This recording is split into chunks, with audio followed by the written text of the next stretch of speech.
Hey y'all, hey y'all, hey y'all. Come on in the room. Come on in the room. I hope everyone is having an amazing Monday and y'all are ready to get into this episode. Now, I just want to start out here. Some people are offended by my video, by my short, because I said he was dead as a doornail laying in a fruit salad. But listen, it was a fruit cart. There were apples, there were grapes, there were bananas. There was all manner of fruit around him. I said what I said. I meant what I said. That's what it gave to me. I don't know why there was this comic hilarity in that moment. After my initial shock and awe, when I went back and rewatched, I laughed out loud. Tyra, how are you? And how do you feel about it? Does that offend you? Does that offend you? Well, I'm the last person to be offended by that. I did not though. Like I didn't go back and watch the second time. I didn't need Okay. to see it again. I was flabbergasted. Like I was genuinely, it takes a lot to surprise me any damn where. I felt like something was gonna happen, but that and this person, no. I was like, why? No. Why all he ever did was take care of Oscar's little bummy ass.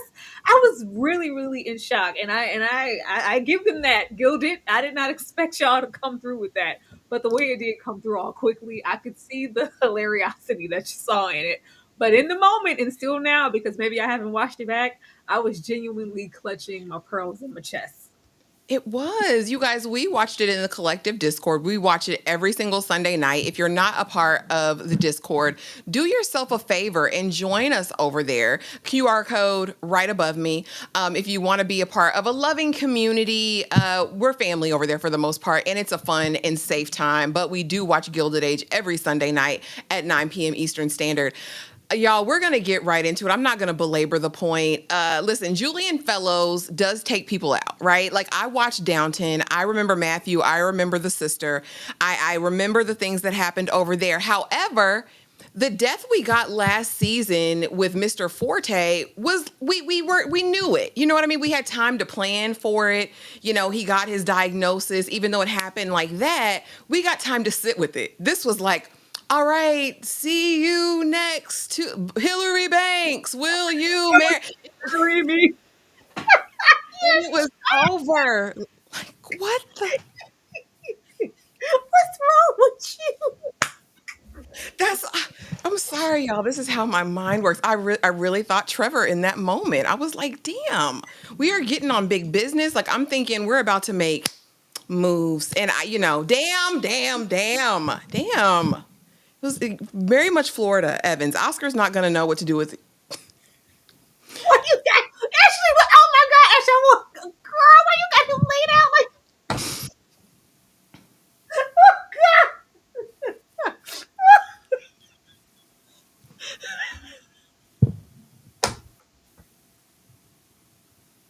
You could have picked any photo. Okay. I just want to know. Tyra. Yeah. Okay. Y'all see the apples. Y'all see it was a fruit cart. It was a fruit bowl, tramp.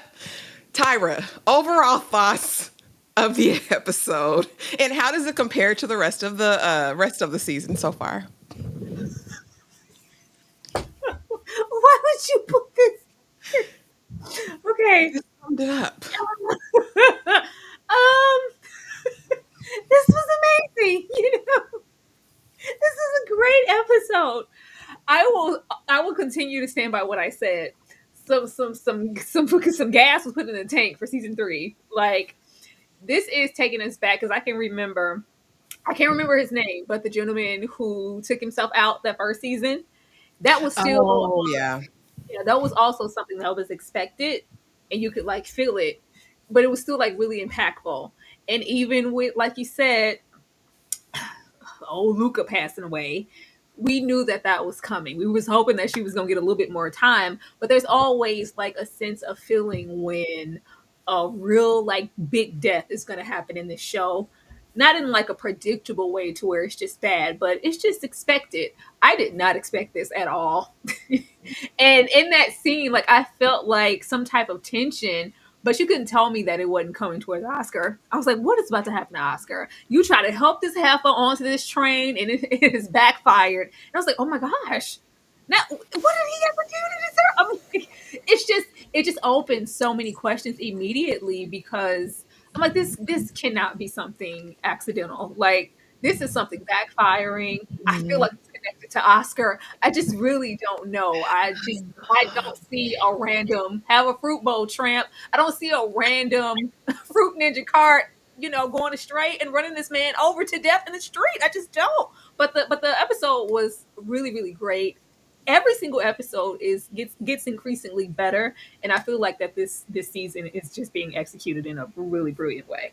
It is. And speaking of execution in a proper way, they have just been renewed. It was announced today for a season 4. So go Gilded Age season 4. I can't wait to see what they have up their sleeve. They've outdone themselves this season, although the pace was extra last night. I said, "Oh, you have ground to cover," because the way it was boom, boom, boom, boom, boom. Narratively speaking, we jumped across the playing field. This was probably like 2 times the speed of a normal The Gilded Age episode, and so I said, "Oh, they have a plan. Like they're trying to really get us somewhere in these next 2 episodes." Really enjoyed the momentum of it all, and we covered a lot of bases. And you know how I feel, Tyra, when we get to push the story forward. I like that. I hate stagnation, like to move it forward. But let's start over here. If you guys are new here and this is your first time in a live discussion, please don't take offense, y'all. It is what it is. I say what I say. Tyra gonna say what she says, but it's all done in love. And so first we will go through the characters and their arcs up to this point, and then we'll kind of flesh out what happened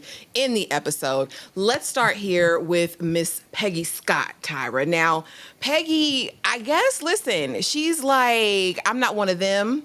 But also, in the same turn, Mr. Kirkland, it's time for for me to tell you everything. And of course, after a conversation with Marian, which I have a slide for all of that going forward, she wants to make this move. She also has just gotten back from her trip to write the article, and she has new vigor and new inspiration. So much so that she's planning a suffrage meeting when Dr. Kirkland wants to ensure that his mother will be in attendance. Now, with all that said, I'm going to give it up to Miss Scott and her character because finally, I'm seeing movement. We knew she was writing. We knew she was kind of slowly dealing with her book, but the sickness came. She was kind of put on ice. Everything that's been happening to her has just been doing that to me, happening to her. This was kind of the first episode where I saw her stand on her own 2 feet and be like, no, this is not what we're doing. Like, I like the doctor. It's cute and everything. But if his mama can't get around my color, my politics, all of these things, we might have to figure something out. I love that for Miss Scott. Tyra, what did you think of her this episode? And what do you think of her character up until this point? Girl, it's getting good. Peggy is getting good. And it's crazy to be on the third season. It really feels like we're meeting her now. Like beyond just the family, because we harbored so much on what happened in the past and just kind of getting here. And now that we're finally here, it's like, oh, hey, Peggy. Hey, girl, it's nice to finally meet you, which is crazy because you've spent, a lot of time with her. I like where her character's going. Mhm. What I'm gonna say is, y'all know what I was waiting on. I was like, I like, a man who's still in a little business, and I need Dr. Kirkland to prove a little bit to me. I was like, you know what? You looking kind of cute, Dr. Kirkland. I like how you riding all about Miss Peggy. Like, I feel like he is taking things really slow. Where we know what to expect with her stance in life, in her, marriage, work, like we know what to expect from Peggy there. The thing that's up in the air with her is romantically and where this is. And I was like, Peggy, girl, this is your confessions. This is your Usher moment. I really don't Mhm. care. I love how you said, they don't even matter, baby girl. Sign right here. Sign your name right here. They don't even matter, baby girl. I'm trying to look into the future. I don't care what happened in the past. I still wanted her to get everything out because I don't want to leave chance for, well, okay, well, now that's different. You didn't tell me that. I did want her to say it, but I did like him standing on. I really could care less what happened in your past. I think it shows how progressive they both have the potential to be and why he's so interested in her because I'm not that man. I'm a man of the future and I don't live by those values. So I can care less. I think those things are really, really good. As far as Peggy, I'm here for Peggy. I love that she acknowledged that, you know what, I probably shouldn't have even taken this story and any of that. I really need to keep my distance. And moving forward with your mother and you, I do have things to consider. As much as I may like you, I gotta consider Felicia Rashad. I gotta consider Claire Huxtable, because there's a whole lot at stake beyond us just enjoying each other's company and getting married. I'm gonna marry your mama, and I don't know if I want to marry your mama.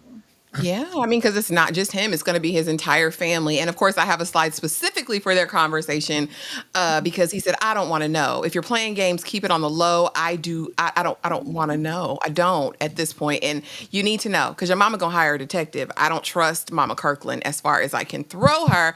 Easing on down the road to Ada. Child, Ada got a reality check this episode. Um, and of course, I have a slide specifically for that. But Ada is just devolving to me. Like, she came with one sage piece of advice, and that was to Marian, which was talk to that man before you make any rash decisions, right? But outside of that, it's like, girl, like, it took you this long to figure out. It took you how many trips to the necromancer to figure this out, Ada? I really want her to find herself, and I want her to find herself next episode. I don't have too much more patience with Ada, Tyra. And of course, we know Mother Agnes is like, I told you all along. I knew it all along. Like, I know everything. I'm right about everything. Ada, I just want her to come into her own. And we, like I said, we see glimmers, right? We see like pieces, but it still never quite lands. Is there hope for Ada, Tyra? And what do you think of where she's at now and where she's going to go from here? Girl, do I care for the hope? It is the question. At this point, Agnes, get the money before she throws it in the street. Like, I'm just worried. I'm concerned. The behavior has been alarming. I I've been trying. I was hoping that we wouldn't have to do the rope a dope with the woman because we knew what that was. I was just hoping that it would give her the validation that she needed to move forward, even if the lady was a crock and it was all fake. The fact that it had to unravel in that way is just like, oh, Ada, sweetie pie, sugar, hide the money, hide the breakables, hide your valuables because Ada's in the room. I want so much for Ada. She has so much potential, and it's just kind of dwindled here. But that goes for her and Agnes, in my opinion. It's just different from the direction I thought we were taking. And then in this episode, which I'm sure we'll get to, where she decided to kind of stand up with Jack, it's like we could Mm. stand up there, but we couldn't stand up in this way. Ada, I need you to come on around the corner, doll. Love, beloved, come on around. There's there's something waiting for you. We can prosper in so many ways. I would just say, I never was standing on Luca in the marriage and love affair that never was. Like, girl, we knew that man for 5 minutes. I was waiting for it to be over because I was like, this needs to last. This grieving needs to last just as long as the courtship and the time that we Tyra, got to stay with him. Okay, it just needs to be over with. Let's get beyond that and get into, okay, the power dynamic shifting in the house and this new version of Ada. We've been, donning black and grieving this entire season. I did not expect that from that 5 minute love affair. Ma'am, please let it go. She act like that man. She was married to that man for decades. I'm sorry to this woman, okay? But let it go so we can move on. The fact that we have lingered in that mess for this long, it bothers me. Tyra, imagine living 60 years. Okay.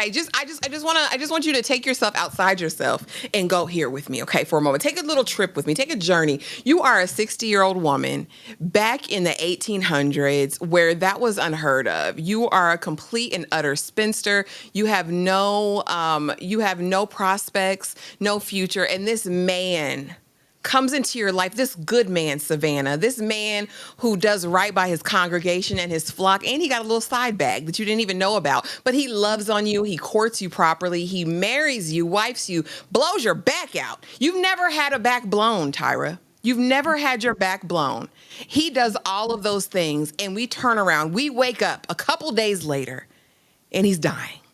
Then he dies, right? And he leaves her a bag. Even more reason to cherish his loss because damn, he loved me that much that he left this to me. I think we have to just wrap our head around the idea that Ada ain't nobody ever loved Ada, okay? Until Mr. Forte. And Yeah. that loss is significant. And then also, I think it's not just grieving him, but grieving the fact and idea that she'll never be loved in that way again, at least not in her mind. No, I'm going by Cynthia Nixon's age. Isn't she 60 in real life? Tyra, how old is Lady? You know. Miranda, how old is Miranda? She's 60? If Miranda isn't 60 already, she's close to it. You know, all the Yeah. ladies and just like that are. I get all of that. I gathered it. You mean you tell me, regardless of all of that, this lengthy wait in the projection of Ada's character, this is warranted from that little piece of relationship that we got. Because in my mind, I was like, you can't miss what you never had. But she got it. She got a piece of it, Tyra, for a moment in time. For 7 business days, fine. Fine. And that's why I was extending her a little bit grace. But I don't disagree with you in that it's dragging. And I don't like the idea that she's acting so delayed in it. I I think that's mean, my issue because the longer she drags, the longer the show drags with the story arc for her in Agnes. I just think it's done such a disservice when we could have been having a really good time with Ada and like, oh my God, this is a different Ada. She looks like a fool. I mean, I can't lie. Nelson, thank you so much for the $9.99 super chat. The Gilded Age is fire. And so are your reviews. Appreciate your insights and great rapport. Thank you for being here, Nelson. That means so much to us. We appreciate you. But now let's get over here to Agnes. They want me to hate her, Tyra. They want me to hate Agnes because you have to be a demon from the depths, the 7th circle of hell, to not want Jack to come up. Like, it was like she said, is there a God? There can't be a God if he's got money. He's got more money. He can buy and pay for us twice. Oh God, I can't handle it. Agnes is a bitter beaver. And I hate that because I like her character in general. I like I like the persnicketyness. I like the fact that she's of a certain time and ilk. I like all that. But with Jack, that pissed me off, Tyra. I don't hate her yet, but I'm this close. Where are you at with Agnes up to this point? Girl, she over there with Armstrong adjacent. Let me tell you, I'm the biggest hater. I hate the way that you walk, the way that you I hate talk. the way I hate that you came into this money. I hate it. I hate it. Like, who footsman where? This is my thing. Like, we could be so far with Agnes if we were further with Ada. If we weren't all perplexed over the thought of lost funds and what once was and the house dynamics, we could be getting somewhere. Like, she's stifled and stuck so much this season as a character, and as great as the season has been, it has done such a disservice to Agnes. Like, Agnes is a really great character, and I don't understand why she needed to be set and disgruntled for however many episodes now. Like, her character in her, it's just been very one note. It's just been very the same. It's not increasing. It's not driving her to. I thought we were going to get to, I'm going to go mad. Let me figure out my purpose. Because now I feel like I don't have one. And if my purpose is to be set under spinster Ada, me the sister, I think not. Let me figure it out. No, it's just been, girl, how upset she was just at the thought of Jack getting, not even getting some money, the amount of money. She said, well, I be damned. Ugh. Like, girl, she almost fainted twice and woke up again. It was just too much. Girl, her pearls are too tight around her neck. She got the gout, that girdle, everything's just tight on her. The Brazil, everything. I just need something. I love Agnes, and I just hate that I'm not loving it as much. I just see the potential of where we could have been with them, even if we were setting up Oscar to, from what it looks like, and it better not be for him to inherit that fine man's funds. You already know. We're gonna get to that. Last slide. Even with that, we haven't seen Agnes suffer because we don't have any money. Because I thought, I got giggity when they lost that money the first. I was like, oh, all right, we get you. They gave it to them, immediately, whether it was her or Ada or whatever. You haven't suffered in a way, lifestyle wise. Yeah. I just don't know where we're going right now for me to be like, I can't wait to see what happens with Agnes. Nothing has happened so far. Nothing, and I just want more. I do. I know she's capable of more. I love Christine Baranski. Love her down. A great talent. So I just need more. Thank you, Chuck, for the $5 super chat. Agnes, a certain shade of gray or white. Okay. Don't throw her away, and don't do it with CJ neither. Okay. Thank you for the $5 super chat. Easing on down the road. Now we have Miss Brook. Miss Brook is out of control. I said because I know, and maybe the show was already done before we started giving commentary. I'm sure, so they didn't hear our notes about her being a dullard this season. But this is not what I wanted. I don't want a hysterical, irrational, Miss Brook. It's so silly to me. So here's the thing, Miss Brook. You knew last summer in Newport that Larry was slinging dingaling all over Newport with the widow.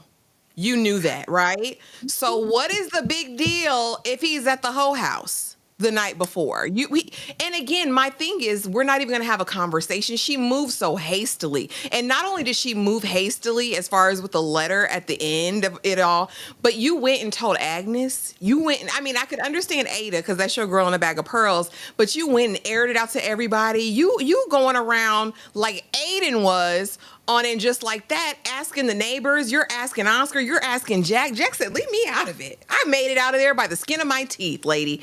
Miss Brook has got to be stopped. It must run in the bloodline. She got that Ada spirit now. I don't know what happened to her character or what they're trying to do or where they're trying to go with her. But if this is it, I hate it. Back to the drawing board. I'll take Miss Brook season 1 over this Miss Brook any day of the week, Tyra. What are your thoughts? Dramatic, girl. So dramatic. I don't know if they're trying to conjure up their Gone with the Wind spirit this season, but it's very that girl. You remember that scene from Hocus Pocus when they thought the sun was gonna come up? She's like, Maddie, take me to the window. I wish to say goodbye. Like, oh my God, girl. It was definitely not smelling salts. It was definitely, yeah.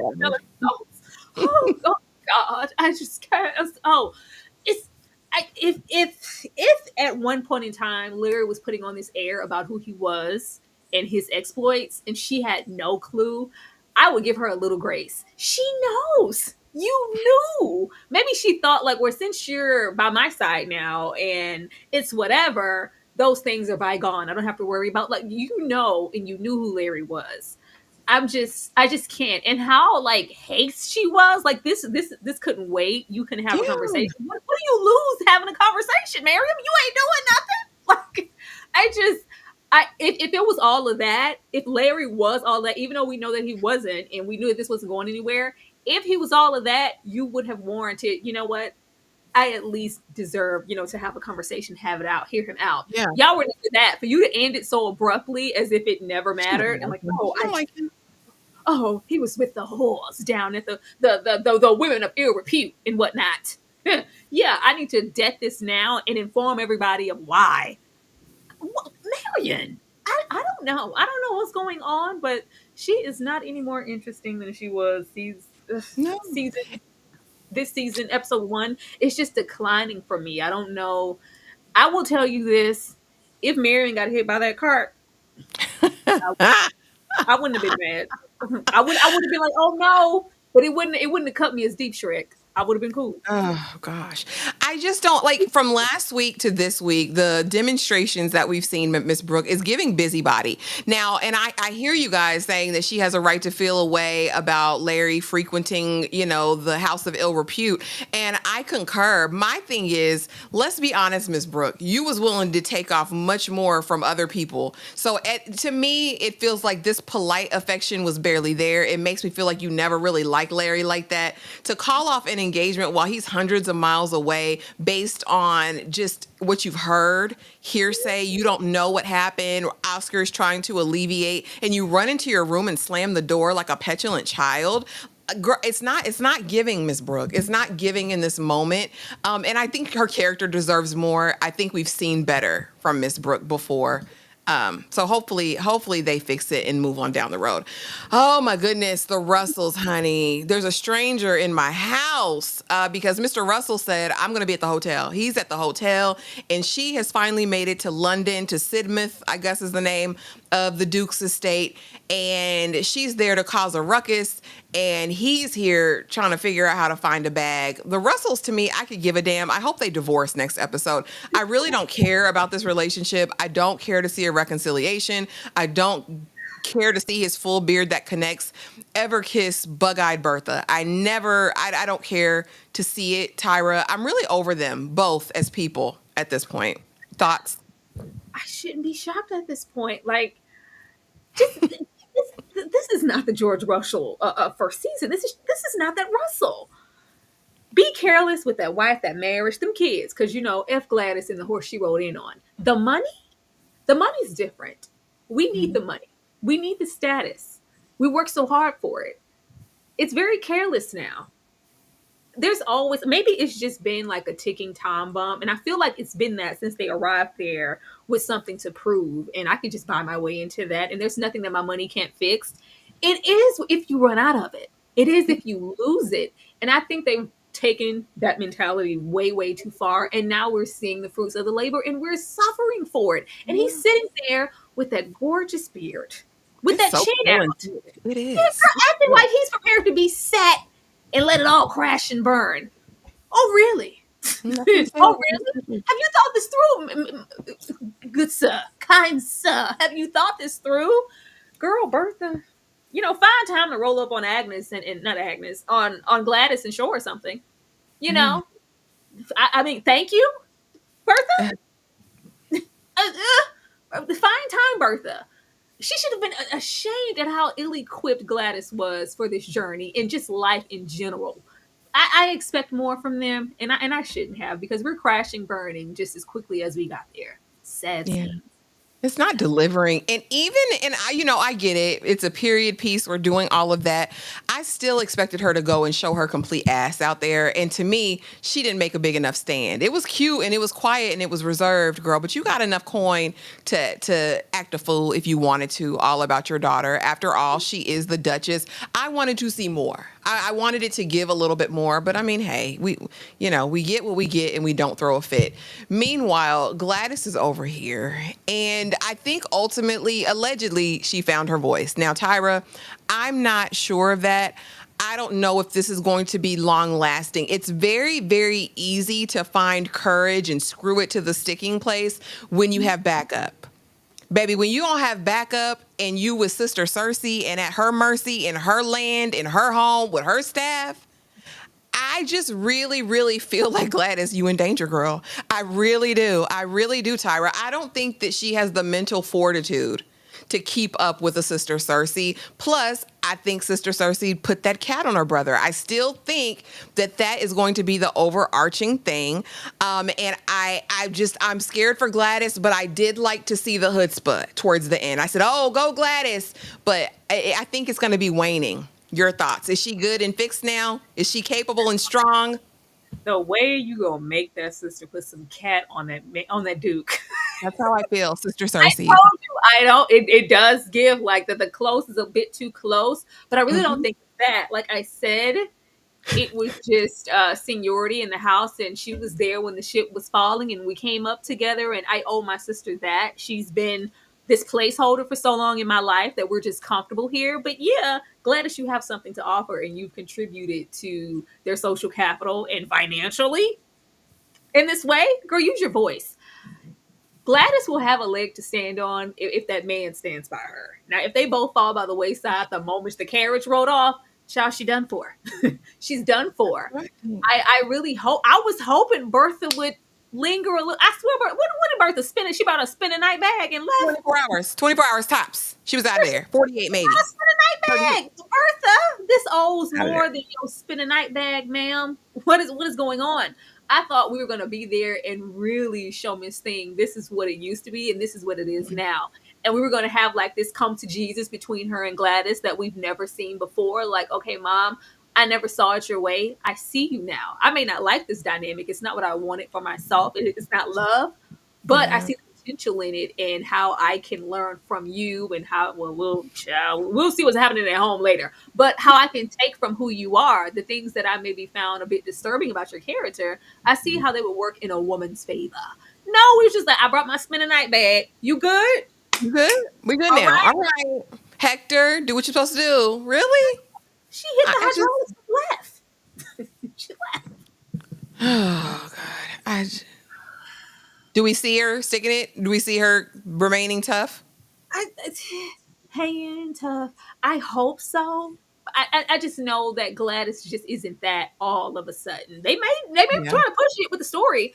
She needs that man. She needs some backing. And then she did say before she leaves, like, if you can get her maid back, get her right hand back, maybe if that's there and Bertha or run interference, like, hey, be sure that you're backing Gladys up in this way. But she needs some help. Something. She does. She absolutely does. And I saw this and I didn't want to let it go. Tyra, y'all gonna react to the trailer of The Vampire Lestat? We saw it. We can. Like, I'm perplexed that we gotta wait, and not that we're waiting to 2026. But you didn't put a stamp on it. You said 2026 to be continued. 2026 of what? Into the vampire. It's my vampire Lestat, and I need it now. And the fact that we have to wait, it's upsetting. I'm a little pressed, but I wouldn't mind that live. We can do that. Yeah, we'll definitely see about it. All right, now we're over here with Larry. And I know that Larry still, in my mind, is a potential degenerate and deviant. However, he didn't deserve this in this episode. Of course, in my opinion, he didn't deserve this. Now, I have a slide for him in Arizona with the metallurgist and all of that stuff. We really didn't get much more from him. I mean, we got more that's happening to him than actually is with him. But we also know he didn't steal Jack's money. I just wanted to confirm that and put that out there. I still feel as though he's a frequenter of the Haymarket. I feel like he loves the brothel. I feel like he gets fandango dances in the back room. I feel like he gets his dingling wet over there, Tyra. I do. Did he do it that night? I don't know. I don't think so. I think he was preoccupied. But does he on the regular? I think he might. Tyra, how do you feel about Larry? Have your feelings changed now that you know Jack got his coin? I still want to see them bank statements for sure. I was like, I didn't see the exchange, Jack. You show the money there, but we saw him spread the wealth and stuff, so it's there. My thoughts have changed on Larry, not so much on him being like a trash, potential for Marian, and not just because he's trash. You would never convince me that it's steam heat and it's something that's just sticks so permanently that she needs to be his wife. It's not that, Larry. I think for how much we have considered the new generation of women like a Gladys, even though Gladys child is never that. I thought she was going to stand on one of these days, but we'll see. But between Gladys, Marian, even Peggy, it's like, oh, there's this emerging new woman. I think Larry is a part of that emerging new man, to where even with Marian, I think he feels like it's expected of him. Because eventually I'm going to have to settle and be married. And now that Gladys is married off, I'm going to be next. At least now I get to choose, and let me just kind of figure it out. Who's better than Marian? She's a nice, presentable, pure as the driven snow, woman. Let me go take her. I think it's just because it's expected. But Larry could be that one who's more on the same vibe of, because that's where they met, when it was business and ambition and dreams and me not being just your average woman of the past. I don't want to follow in the family way and be Mr. George. Well, I'm not sure if I want to get married. I want to travel. I might want to be a teacher. I don't really know as Marian what I want to do. That's where they found their common interest. This right here, it's not that. I don't think it was ever just marriage. They just had these compelling beliefs that were coming up of, this is who we are. And it may not be in line with who we're supposed to be. I think he thinks he's expected to marry. So yeah, let me go and choose Marian. But maybe he'll figure out that it's just not Marian. That may not just be something he wants right now. I mean, there's like a hopeful optimist in me, Tyra, that really feels like in some way he does want love, I honestly feel like he's damaged by his damn parents. Like, I think in another world, in another dimension, in another time, let's see me next lifetime, right? Like Erykah Badu said, that it possibly could have been a really great connection. But I honestly feel, I agree with you that in the space that they met, she was striving and doing her own thing, pushing back against kind of the imposed, restrictions that she was getting from Agnes. And he was doing the same. Like, I'm trying to figure out my own way. Like, I don't want to just be an heir to my father's wealth. I want to build something myself. And I really think they had it in common in the moment. But this Marian that we know now is completely different. And he, after closing deals, is a completely different person. I think if they had stayed those two people back then, we'd be having a much different conversation now. But I do. Now, do I think it's him feeling obligation or duty? I'm not sure. I think he genuinely likes Marian, but I think if it was out of duty or obligation, he'd choose better. Because at this point, he's got the pick of the litter. Why wouldn't he go up the street, and get a girl that mama is ultimately going to try to pin off on him, I'm sure. But Marian, is it the familiarity? Like, yeah, I think he likes her. I think he genuinely likes her. The love, though, oh, I love you. I love you so much, Marian. I've never felt this like that. What they've been trying to spread on the cracker, I don't think it's that, Larry. I think it's just the hopes of if I'm going to choose anybody, why wouldn't it be Marian? She's great, but do you really love her and want her by your side permanently? Really? Yeah. I mean, it gives definitely polite affection. I don't like that. I like flights of fancy. We talked about that last time. I saw a comment. I want to grab it really quick before I go to the next slide. Hold on. Anybody notice Peggy didn't? Jack ain't leave out Peggy, I'm sure. She just wasn't there. I'm sure Mr. Bannister has got her check under lock and key for when she comes back. Now, Jack, now look here, where Larry may be, Jack, he gonna pay them debts. He's a Lance. Listen. Jack is a good man, Savannah. All right, he's doing all he can to make things work. So now, because Mother knows best, because she definitely gave Gothel to me this episode, but she is there in Europe, here to save the day, giving pep talks. And what she says is, in order to make an omelet, you have to break a few eggs, Gladys. That was the quotable. That was the instruction. That was, Gladys, this is your house. You're the Duchess. She didn't give her any strategy. She didn't say like, oh, this is how you deal with a person like this. I know I've sheltered you. I know you're not used to this, but this is what you're going to have to do. Stand up, do this. I don't know. I think I expected more, even though I feel as though Bad-Eyed Bertha is a terrible mother. I thought her going over here, of course, to appease Mr. Russell, because that's the only reason she went. But to come here, I thought she was really going to give Gladys some life lessons that she could use, because she is there by herself and you can't make this trip across the ocean often. You know what I mean? I was just very disappointed with the encounter. Any of the exchanges, like, oh, Hector's not taking care of you. Oh, you don't know Hector. And then even the omelet comment, Gladys says, Mama, you don't make omelets. You ain't made an omelet in 20 years. She says, but I build futures. Whose future? Whose future have you built? You don't know, Hector. You don't know what I'm in for over here. I'm having a terrible time. I'm depressed. My cheeks are sunken in. Now she really looks like a damn Tim Burton character, Tyra. Talk to me about this. Girl, I say this with love in my heart. Bertha, why you ain't tell her how to work that cat? Now look at here. We gonna keep a thing. You have been keeping your foot on George Russell's neck with that wicked kitty cauldron witchy cat. Blood magic, yeah. Blood magic cat, okay? Mm-hmm. Why would you tell about the cat? Well, where were the tricks? That's girl. That's where your power is here and your power is there also. So yeah, get into the agriculture and go look at the land. Look at the land for how long? When you let him look at your land twice on Sunday, and girl, what are we doing? I just, for so much of Bertha, there is this polite intelligence to Bertha in the way that she maneuvers in spaces and how calculated she is. That's one thing. But the cats, ma'am. I thought that you were going to say that. as well as everything else. And I thought she was going to do more than pack her spend a night bag and spend Yeah. some time there and readjust. And now that I know for sure that you're okay, now I can go. You're trying to get back there to do what? What's back there? You're trying to check and see what George is doing. Yeah, that's not helping anything. Make sure your baby is okay. Like that little 1-2 step of knowledge that she gave her, break it, like say it with your chest. That's pretty much what you got there and told her. Say it with your chest. And she didn't find it at all alarming how quickly Gladys has been so suppressed by you and everybody else around her that she immediately acquiesced and damn near yes ma'am to Circe.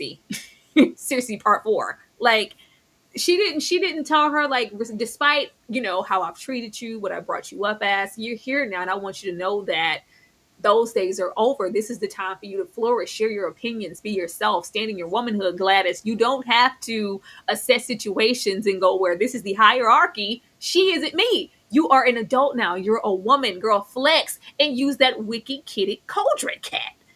No, I'm no. just saying. And y'all are saying it's too much. That would be too much exposition, or they're not going to have that conversation. Listen, Wow. I watched Downton Abbey.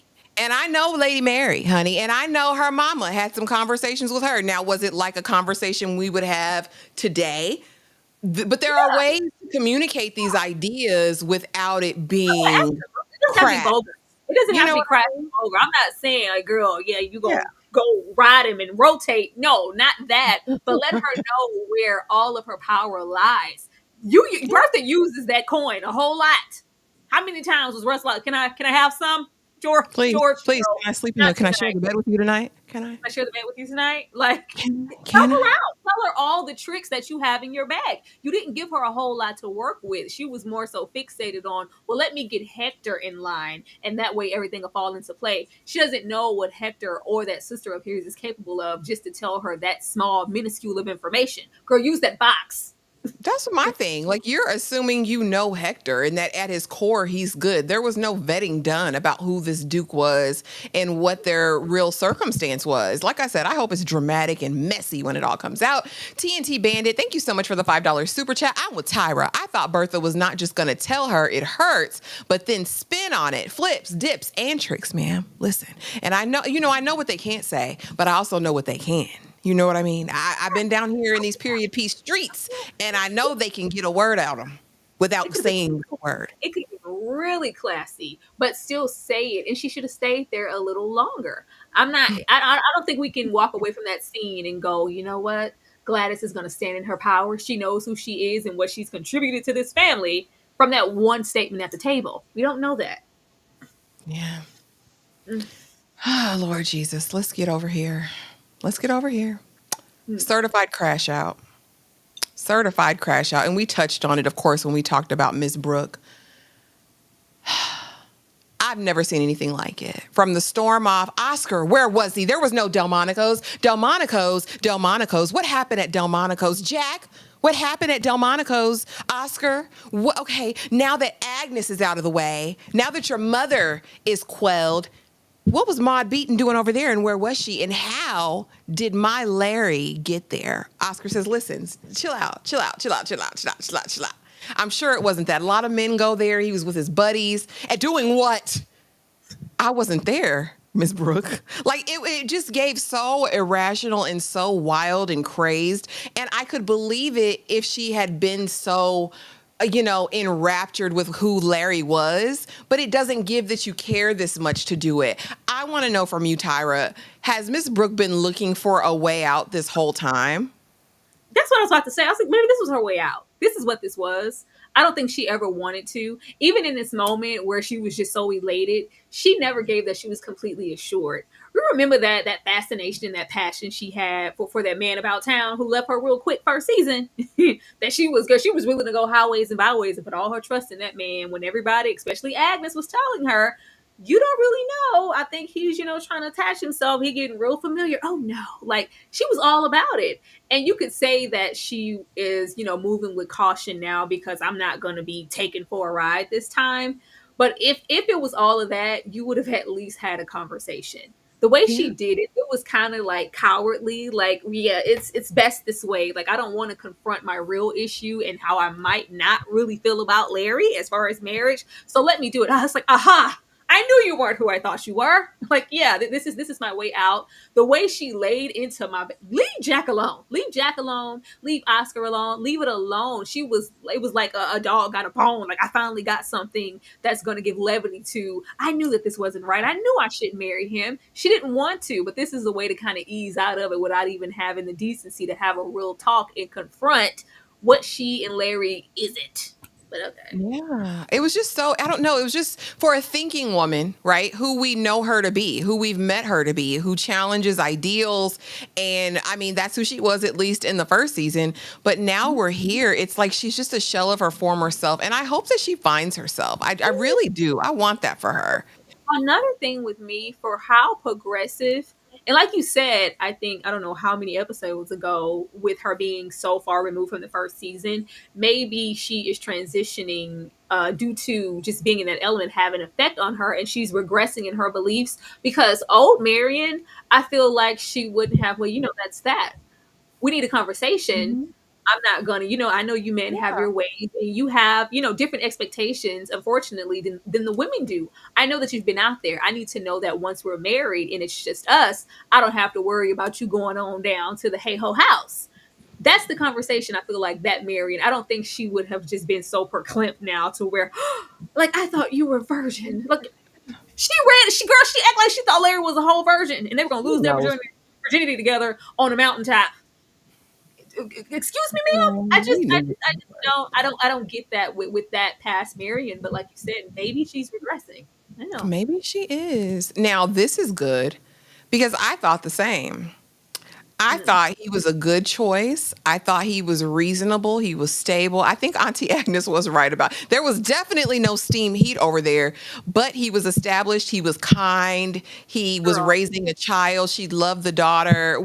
Do you think she should have married the cousin last season? I loved it. Even though I think for Marion, it was giving, oh, I'm just a placeholder now. You really lost the love of your life. And it's like, I don't want to be good enough. Well, she's good enough.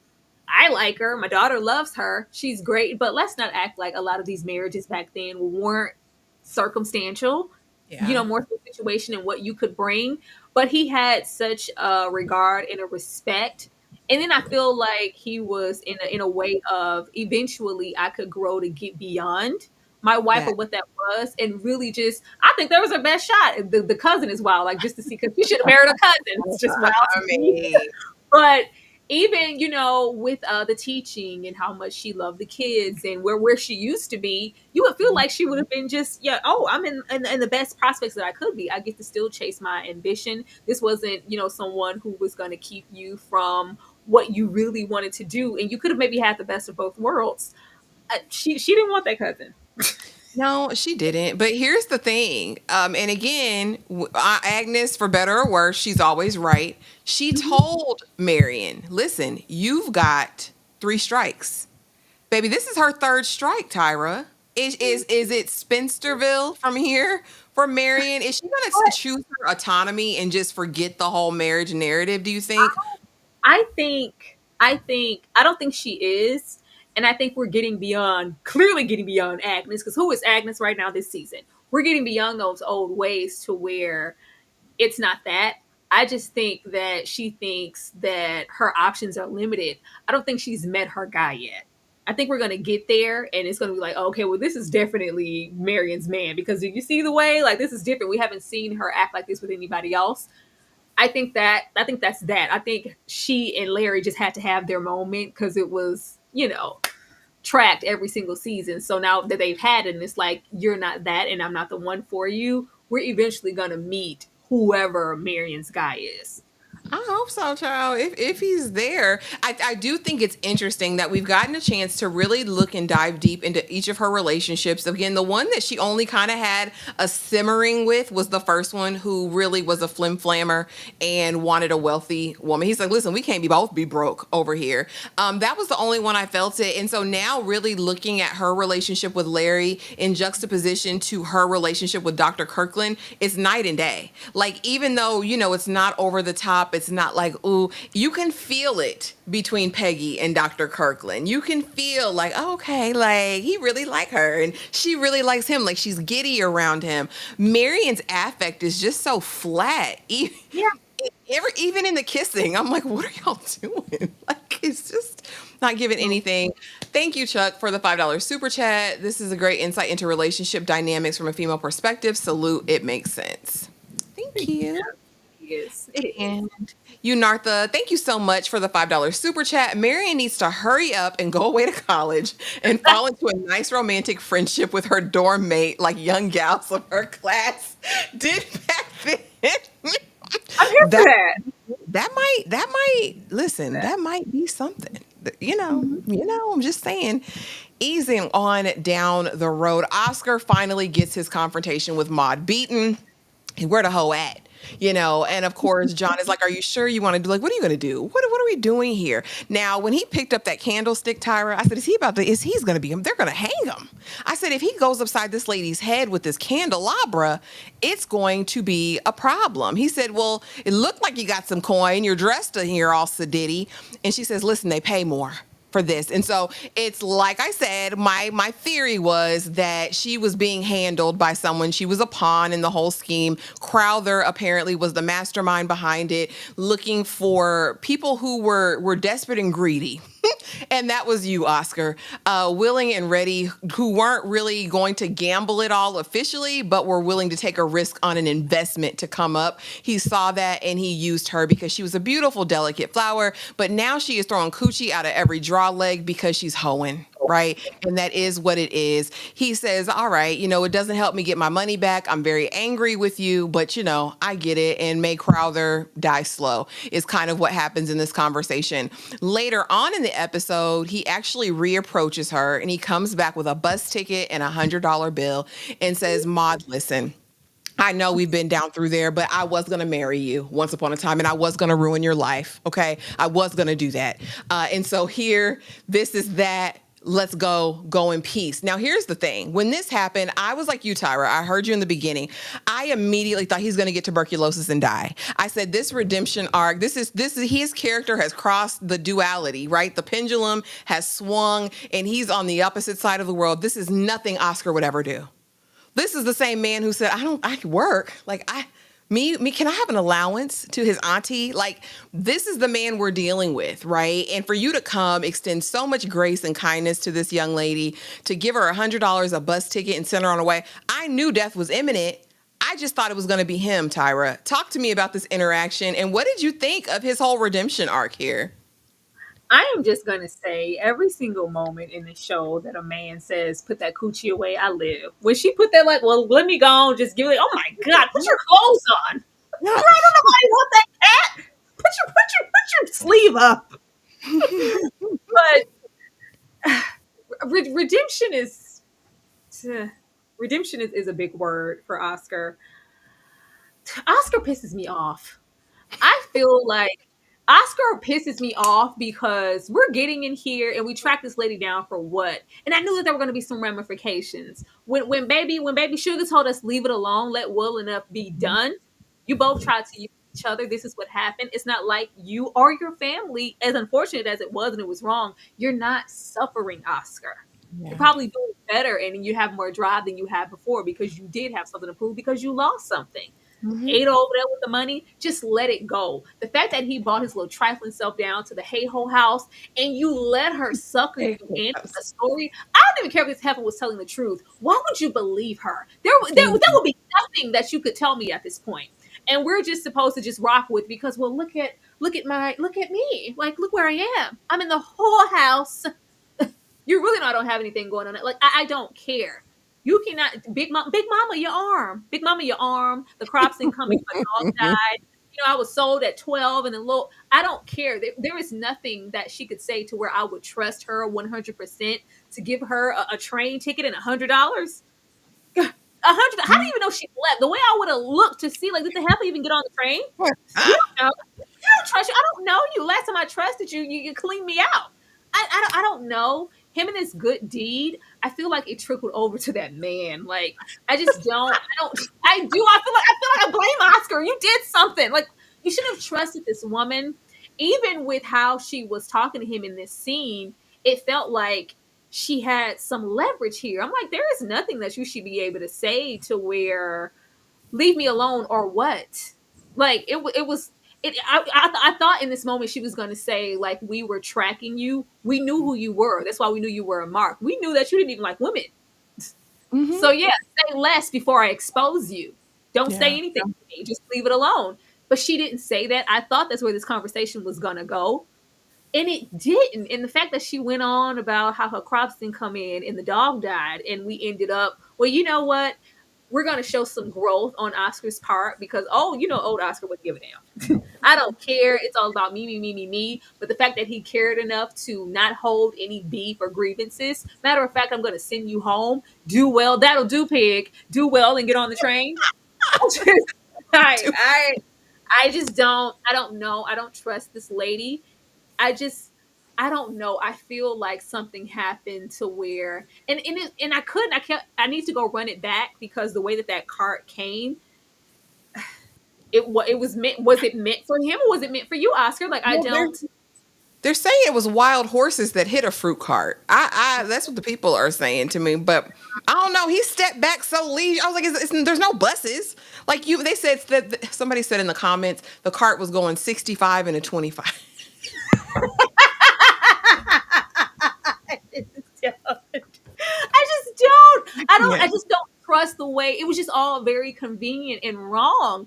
And I wouldn't have, it just felt like he's on to us. He's on like we're moving around. But yeah, take Oscar out. Oh no, we hit the man with the funds. We hit the good man, Savannah. I just don't know. But I wish Oscar would have left this alone. And I feel like because he didn't, it trickled over to that nice gentleman. I just don't know. It's just like it's something he did, Oscar. You can't do anything right. It's your problem. Now to have some growth, Oscar, like I growth mean, would have been you just leaving it alone. You went and kicked up dust for what? so Tyra, you didn't feel anything when she said, "My father sold me for For $5." $10 in a fix. No, Father was a real whore. I A don't real trust you. whore. Get your sister on the phone to validate this story, and I need to talk to somebody. Send me a I don't know. I need to hear something from someone else. It would be nothing that this woman will be able to tell me ever. No, unless I see it Now, in my face. No. and I'm gonna just ask it here. I was gonna ask it later, but I also want to ask this here. Well, no, I'll ask it later. It'll fit better later. But yeah, Maud, I still don't trust her as far as I can throw her, but she looked cute in the aqua. I liked it. I liked the Also, look of great. them. I want Cute. to girl give a little T Muse Sydney Sweeney. I see you, girl. Mm-hmm. Okay, so now I went back down the rabbit hole and I got an understanding. If y'all saw my upload, I said, listen, I need to do more research because the deal was looking very scattered to me. Ultimately, here was the deal. JP Morgan Chase invited everybody over, the Savages, the Merrills, all the people, Clay, his ex-employee who he never should have fired in the first place, over because while he had pulled out his initial investment from the railroad, he still wanted in. He really thinks that this could be a life-changing situation and basically is saying that if we can get enough people to give collectively the shares and have 51%, we then have a deal. And so Russell is like immediately, cool, bet, that's what I need, right? This is going to happen. I can secure the funds. He talks Meryl into it. Remember Meryl, the one that Bertha was offering that cat to at the dinner table? He even convinces him, like, listen, I can get the money. That's not going to be a problem. We want to buy your family shares. We're going to make this happen. So he's seeing light at the end of the tunnel. Soon as I get back to New York, I saved the banks. No one's going to deny me for a loan. I'm going to get the money. He gets back. He can't get the money. Why can't he get the money? Because your boy Clay, hold on, let me find it.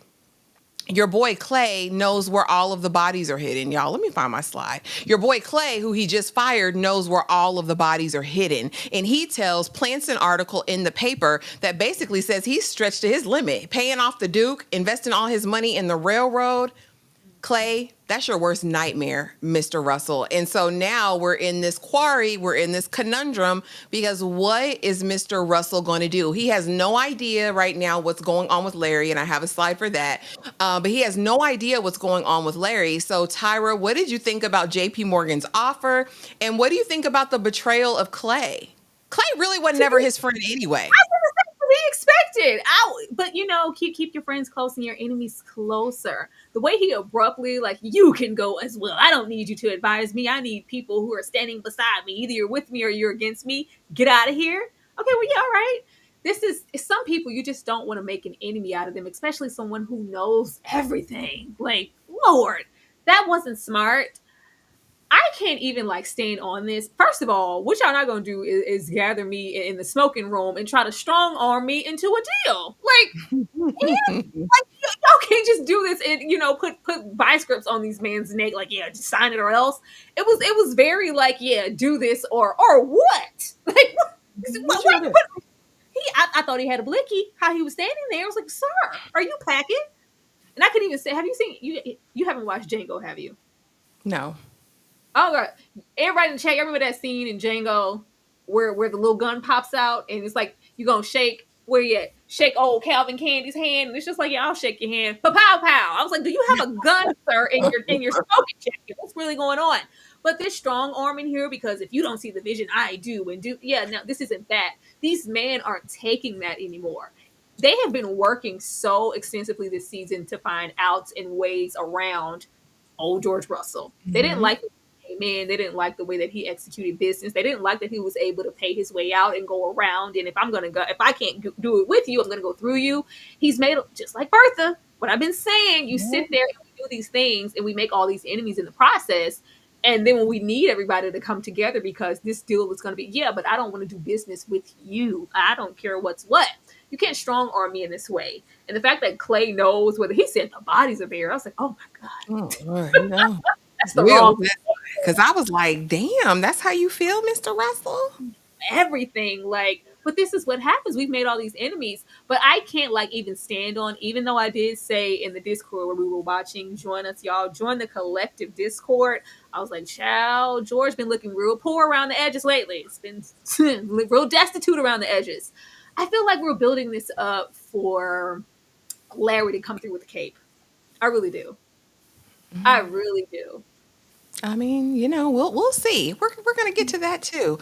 Now let's get on over here, Tyra, because I mean it's it would behoove. Well, we'll get to it because I have a specific slide for Larry over there in Arizona. My girlfriends, tell the truth, because Marian now is an expert. Because she'd have been through it, Tyra. She'd been dragged through the mud. So she can come to her good sis Peggy and be like, you need to tell that man everything. Because relationships are built on trust. Marian, please shut up expeditiously. But tell him everything, because you don't want that to come back in the future. If you really like Dr. Kirkland, I should know. I'm a wise woman of the 1800s. I know these things. Peggy, tell him that you're never going to leave him. Tell him right now. So what did you think of this interaction? Did you believe the friendship? Because Peggy came, ready to unload. Girl, I just got back, but there was a fight in the train station. Tell me why Mr. Fortune came in there and was talking slick. And Dr. Kirkland, girl, they were about to come to blows all about me. I loved it. I was like, yes, Peggy. Now, tell your story, Peggy. I was like, girl, it was like, girl, guess what? For real, girl, about to box all about your girl in Union Square. For real, tell me more. Tell me more. Did you get very far? Tell me me have more. A car? I thought I would have a grease moment because Peggy was living like, even though she was trying to be bashful, like, oh my God. Like, I clutched my purse. It was embarrassing. I can't believe, but it was giving a little girl. Can you believe that all about your girl, Peggy? She was living a little bit. She was. Marian always does the most. Always. Marian always does the most. Marian is not in the position to give anybody any advice. Even in that moment where she tried to, I think that first season, and she was like, I've lived, like I've had experiences and had situations and children. Like I'm not, I've been where you are and then some. But here, I understood what she was trying to do. But Marian always like does too much and says too much. Like it was kind of giving when she was all, well, Jack, well, ask her, tell me. And even the episode prior where she was, well, is he coming with you? Well, who's all going to be on the train? Why are you saying so much in front of Agnes? Ma'am, please. It just be enough. But I did like the girl talk of it all and how giggity Peggy was. But I need Marian to. I will say shout out to Pumpkin. Did y'all see Pumpkin pop up in this episode? He just came back to life. Pumpkin. I thought Pumpkin was deceased and buried in We the have never backyard. seen that dog in a whole year. Where's the dog been? Pumpkin been gone. All of a sudden, Pumpkin was just sitting on Oscar's lap. So where the hell did Pumpkin come up from? But Pumpkin is back. I did like the girl talk though. I like how she was trying to be cute about it. But Peggy was feeling her oats. Like they was falling, by girl. Cause I'm that girl. Listen, and is. Of course, now we get to the breaking eggs. Now, I just wanted really, because we've kind of touched on a lot of this, but we'll get to kind of the key part that I really liked about this whole dinner situation. But here's the tea. Did y'all know that in real life, the actor who plays Oscar is married to Sister Cersei?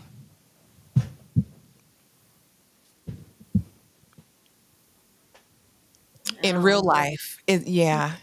In real life, they're married. I just had to let y'all know about that. But anyway, we come to the dinner, and I believe this is the last night, the only night really that Bertha spent in the house, because she was only there 24 regular hours.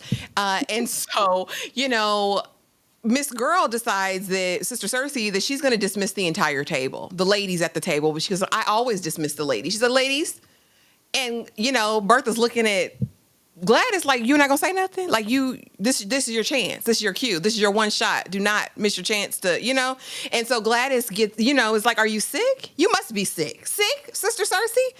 Sister Cersei, why no? Why would you ever think that? Oh, you must be sick. To excuse the ladies when the Duchess is sitting right here and I haven't stood yet. I said, well, I said, you better. You better, Gladys. All right. I really, really enjoyed that. I was like, all right, sis, we doing a little bit of something. Sister Cersei sat on down. Hector looked over to her.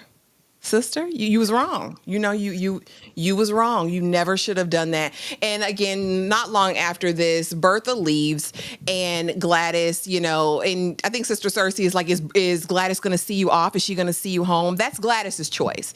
Gladys comes out. She's like, Mother, I'm leaving you here. She steps into her role officially as the Duchess. Allegedly. I'm still not convinced though, Tyra. I'm not convinced this was the passing of the torch, or that Gladys all of a sudden is going to be this syncopated lady and able to do all of the things over here. But I mean, we did see this moment. What did you think of the moment at the table and the goodbye to her mom?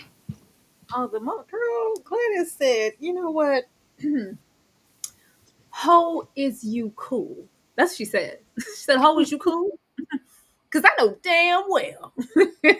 But the fact that we needed reassurance and for Bertha to look at us and go like, hey, now's your moment, like say something.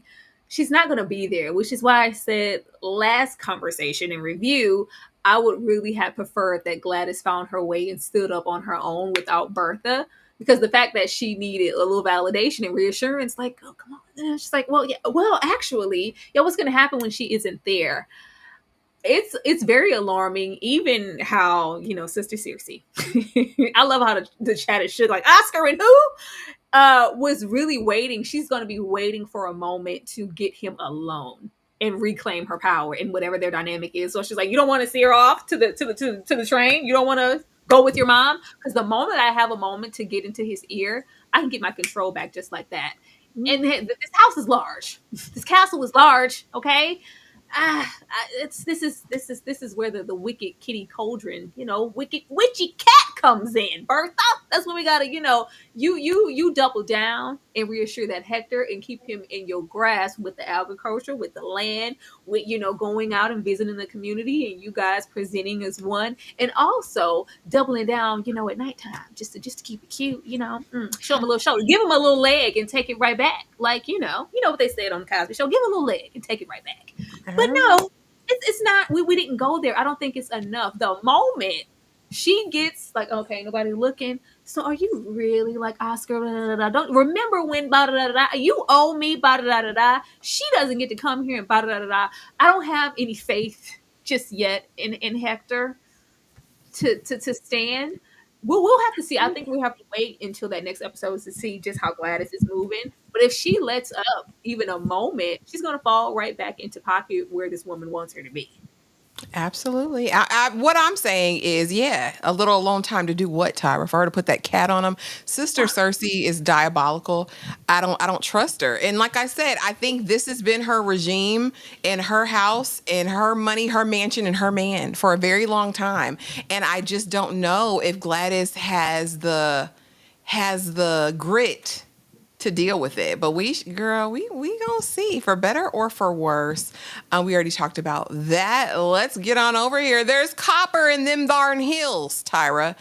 We find out that of course he's supposed to be going down there to buy the land that was most important to Mr. Russell.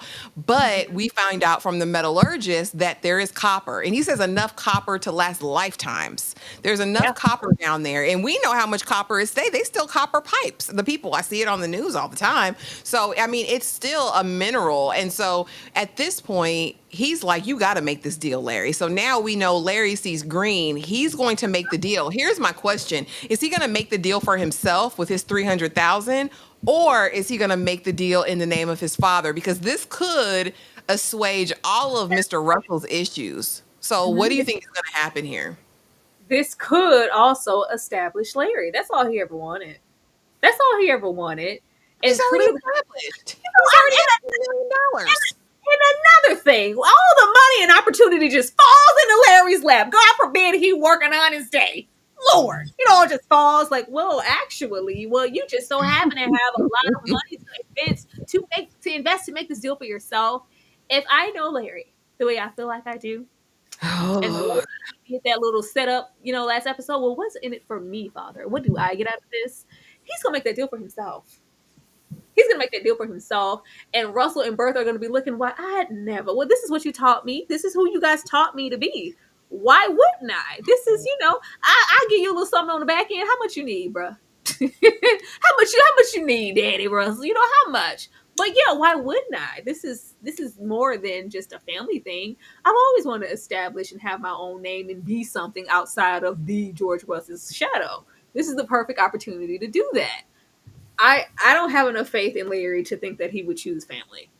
oh, Lord. I'm praying and hoping. I want him to be better than these teas that I've been getting about him. I really liked Larry initially, and I want to keep that same energy. I hope he does right by his family and his father and doesn't try to pocket. Because, I mean, not for nothing, at this point, he's already independently wealthy. He doesn't need any more money, right? He's all set. But, we'll see what happens with him. Again, the fake necromancer wearing all of these rabbit pelts. Did you notice this? I had to pull this picture. I've never seen anything like it. It's like she's got 18 rabbit feet up there. I hate it. I really do. But she's in there, talking. She's like, you're Luca Fortuna, but she speaks Italian, right? And says that's what he would say. And she says, hell no, he wouldn't. He didn't know Italian. His name was Luke. They called him Luke. But in the Times or in the paper, page 6, they had him down as Luke. Oh, you read it. That's how you've been hoeing me out of my funds every single time. No, that's not in it. Yes, it is. And we see, of course, the breakdown of everything, Tyra, in that moment. Oh, dang. I thought I had a slide of her in the bed. I do. It's a different one, but it's fine.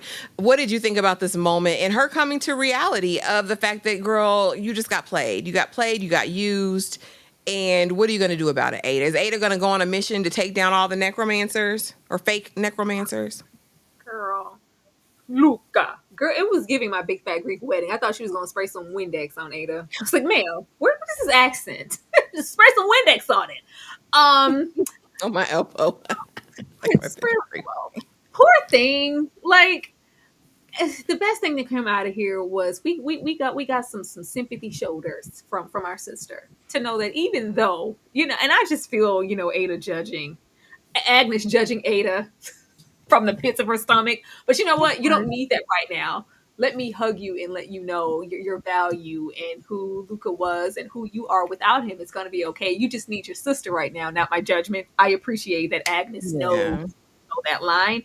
But, what is that, Velvet? Who was surprised?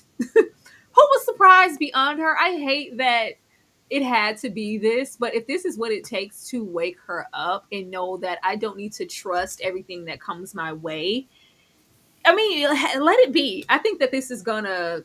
I don't want to say adultify because she is an adult.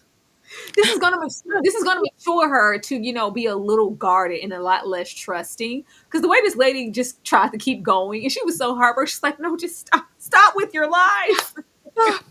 Just stop it. Just stop it. What Janet say on Why Did I Give It? Stop pretending.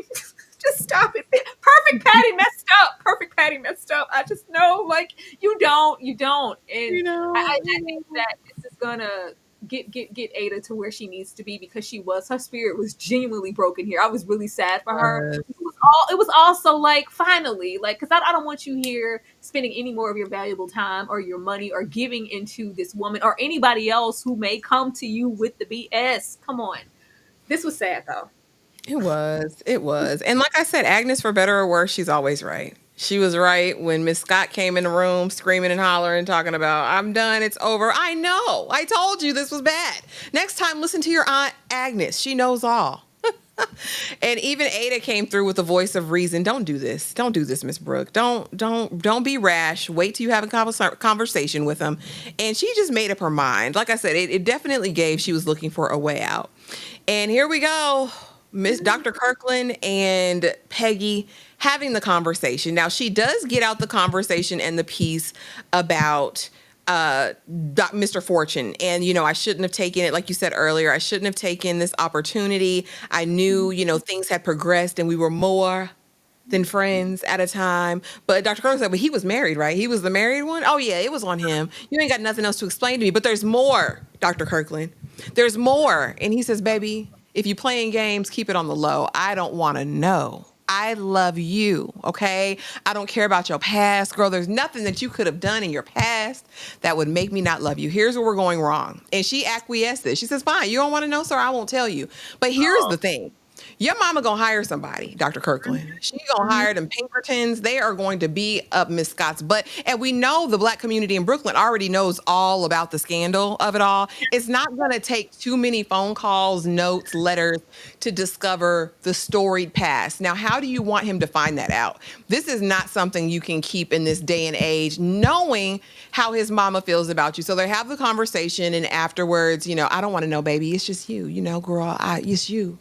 Well, my mama wants to come to your suffrage tea. Well, she'll be there because it's tea. She doesn't necessarily believe in suffrage, right? But you might be able to convince her. You might be able to change your mind. Now, this is the part where Dr. Kirkland got me, because you know your mama. You know Mama Kirkland, and she wasn't going to bend, break, or be moved. So I really want to know, is he testing Peggy? Like, is this a mechanism to test her to see if she has the fortitude to deal with his mother? Because he couldn't have known this. He had to know this was going to go poorly. What did you think about this conversation and my mama, can she come? I don't think he's testing her. I think he's trying to be optimistic. I think it's like, well, if I get them in the room together, she'll see just how great Peggy is. And maybe she can convince, like, you know who your mother is, and you know her expectations, and you know that they are not going to be shone by the wayside because Peggy is so great and so brilliant. Maybe I can see things from her side, and we can all live happily ever after. Because how can you deny Peggy? She's so brilliant. How could you, they can see, from each other's perspectives and grow through their differences. Sir, this is not the time to be delusional. Your mama is going to be standing on business. She does not like Peggy. She is going to send the fans on down to them Brooklyn streets. Yep. And then some to find out everything. Like, we left this open and Peggy didn't say anything, so this could be a hammer. Because she's going, oh, you think you know her? She going to do one of them good Claire hugs. But you know how she used to sit in that chair? Like, Elvin. Really, Elvin. It's like, really, sir, really, Elvin. Like, sir, like you serve your man. Let me tell you something, Elvin. You are never going to have anybody bring you anything, everywhere, any place, ever.